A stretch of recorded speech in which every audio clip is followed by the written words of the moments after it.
தண்ணி கூடுதுதான். கூடுங்க தண்ணி கூடுங்க. இங்க பாருங்க அனைவரும் தேவால பாலம், நம்ம வர்ற பாலம் இருக்குதான்னு பாருங்க எல்லாரும். ஜேகே தான் முன்னுக்கு எல்லாம் போயிட்டு அர்த் பண்றாரு.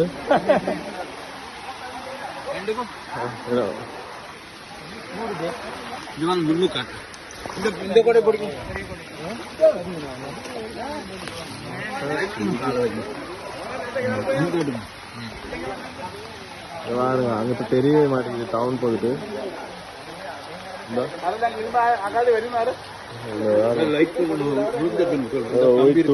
தம்பி காலை வச்சுக்கிட்டு எல்லாம் உடஞ்சி இந்த தேவாலயத்துல உள்ள கடை திறனைக்கு போட்டுறது. திறனைக்கு